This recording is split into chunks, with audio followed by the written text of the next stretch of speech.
ज्याला taste match आवडतात त्याला ऑस्ट्रेलियात होणाऱ्या टेस्ट मॅच बघायला तर नक्कीच आवडत असतील. ऑस्ट्रेलियाने आता हिवाळ्यात त्यांच्या विंटरमध्ये देखील टेस्ट मॅच खेळायला चालू केलं आहे. पण एक प्रॉब्लेम आहे की ते आपले जे मेलबर्न, सिडनी असे जे वाववाले ग्राउंड्स आहेत तिकडे होऊ शकत नाहीत, कारण तिकडे हिवाळ्यात तापमान एक 8-9 पर्यंत असतं. तर त्यांची जी ऑस्ट्रेलियाची वरची बाजू आहे, जसं की आता बांगलादेशसोबत जी डार्विनमध्ये मॅच झाली तिकडे त्यांनी मॅच खेळायला चालू केलं आहे. बांगलादेश 23 वर्षांनी ऑस्ट्रेलियामध्ये टेस्ट खेळायला गेलेले आहे. 3 दिवस झाले. आज बांगलादेशने ऑस्ट्रेलियाला पूर्णपणे एकदम बोलतात ना मस्तपैकी असं हरवलेलं आहे. पहिल्या दिवसापासून आत्तापर्यंत मॅच जिंकेपर्यंत एक 11 सेशन झाले. त्या 11च्या 11 मध्ये बांगलादेशने पूर्णतः ऑस्ट्रेलियाला डॉमिनेट केलं. जर एक गोष्ट बघायला गेली तर यात ऑस्ट्रेलियाचे सगळे जे टॉप 11 आहेत ते सगळे खेळत होते.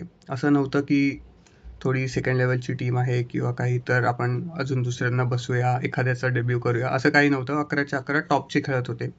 पण तरीही बांगलादेशने अतिशय प्रत्येक गोष्टीत बॅटिंग, बॉलिंग, फिल्डिंग सगळ्यात अतिशय चांगली कामगिरी करून ऑस्ट्रेलियाला हरवलेलं आहे. पहिल्या दिवशी जे हसन मेहमूदने जी बॉलिंग केली, 5 विकेट काढले. ऑस्ट्रेलिया फटाफट 198 वर ऑल आउट झाले. त्यानंतर काहीतरी 228चा लीड घेतला बांगलादेशने. येस, 228चा लीड घेतला. त्याच्यात तंजीम, शांतो, मोमेनुल, मुश्फिकर, नंतर मेहदी हसन मिराज यांनी ज्या पद्धतीने बॅटिंगमध्ये कॉन्ट्रीब्युशन दिलं, तसं 228चा लीड घेतलेला बांगलादेशने. त्यानंतर तर मला वाटलेलं की आता ऑस्ट्रेलिया पटकन आउट होईल, किंवा मला वाटलेलं की हेडने जर सुरुवात केली, जर सेंचुरी मारली तर ही मॅच उलटी देखील फिरू शकते, की बांगलादेशवर प्रेशर येऊन कदाचित चेस करताना गडबड होईल. पण ना ट्रेव्हिस हेड जास्त खेळला, ना अजून कोणी. स्टीव्ह स्मिथने ट्राय केलेलं किंवा लबुशेन खेळत होते, बट पटापट आउट झाले. त्यानंतर कॅमरॉन ग्रीनने एक फाईट दिली. मला वाटलं पॅट कमिन्स पण खेळला असता किंवा तो देखील एक टिकला असता, पण तसं काही झालं नाही. कॅमरॉन ग्रीनने एक सेंचुरी मारली, पण फक्त 58 रन्सचं टार्गेट होतं बांगलादेशकडे.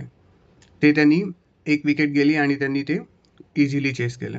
जर ही मॅच बघितली तर बांगलादेशसाठी 3 जण खूप महत्त्वपूर्ण होते. ॲक्च्युली 11च्या 11 जणांनी खूप अतिशय चांगल्या पद्धतीने आपलं कॉन्ट्रीब्युशन दिलं. पण त्यात बेस्ट म्हणजे हसन मेहमूदने ज्या पद्धतीने बॉलिंग केली, मला त्याची थोडी स्टाईल पाकिस्तानचा जो मोहम्मद आसिफ होता, त्याचे जसे बॉल हलायचे त्या क्वालिटीचं नाही, पण थोडी त्याच्यासारखी स्टाईल वाटते. खूप चांगल्या पद्धतीने फोर्थ स्टंपवर, ऑफ स्टंपवर बॉल टाकून त्याने ज्या पद्धतीने बोल्ड काढलेत किंवा कॉट बिहाइंड झालेत, ते एक बेस्ट होतं. सेकंड त्यांचे मी बोलीन 2 बॅटर्स तन्सीम आणि शांतूने पण अतिशय चांगल्या पद्धतीने ॲग्रेसिव्हली बॅटिंग करून चांगले कव्हर ड्राईव्ह वगैरे, कट शॉट्स वगैरे मारून खूप चांगल्या पद्धतीने बॅटिंग केली. आणि थर्ड प्लेयर आहे जो मला स्टार्टिंगपासून थोडा इम्प्रेस करतोय, तो मध्ये मेहदी हसन मिराज. तो ह्यावेळेला पण त्याने बॅटिंग आणि बॉलिंग दोन्हीमध्ये कॉन्ट्रीब्युशन दिले. मला त्याची जी पोझिशन आहे, जसं पहिले शकीब अल हसन खेळत होता आणि आपल्या इंडियाचा रवींद्र जडेजा ज्या पद्धतीचं कॉन्ट्रीब्युशन देतो, तसं मला मेहदी मिराज हा एक चांगला अतिशय म्हणजे एक ऑलराऊंड बॅट्समन किंवा प्लेयर बोलू शकतो, असा मला तो वाटतो. बघूया आता पुढे काय तो लंबे रेस का घोडा ठरतोय की नाही ते. ऑस्ट्रेलियामध्ये हॅझलवूडने चांगल्या पद्धतीने बॉलिंग केली. त्याने 300चा टप्पा पार केला आहे. आता ऑस्ट्रेलियाचे जे 3 टॉप बॉलर आहेत प्राईम, त्या सगळ्यांचे 300पेक्षा जास्त विकेट आहेत. स्टार्क तर लेफ्टी बॉलर्समध्ये टॉपवर आहे. फोर्थ जो त्यांचा नेथन लॅन आहे, तो स्पिनमध्ये सर्वात टॉपवर आहे. हे एवढे सगळे असताना देखील बांगलादेशने डॉमिनेट केलं त्यांना ऑस्ट्रेलियात जाऊन ऑस्ट्रेलियामध्ये. तर हे खूपच मस्त. ॲक्च्युली हे टेस्ट मॅचेससाठी किंवा टेस्ट WTCसाठी ही खूप चांगली गोष्ट आहे. आता एक चॅलेंज ह्याच्यात असं आहे की बांगलादेश आधीच इंडियाच्या वर होतं. त्यानंतर इंडिया होती आणि त्यानंतर श्रीलंका. आता आपली आणि श्रीलंकाची पण मॅच चालू आहे. काल एक दिवस झालाय, 289 झालेत. पण एक चॅलेंज त्यात आहे की आज परत पाऊस आहे हे, आणि पुढचे जे 2 दिवस आहेत त्याला पण रेनचं प्रेडिक्शन आहे.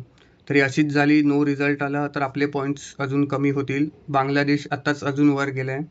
सो म्हणून ही बांगलादेशची जी सिरीज आहे ती आपण अजून जास्त बोलतात ना सखोल अशी ट्रॅक करतोय.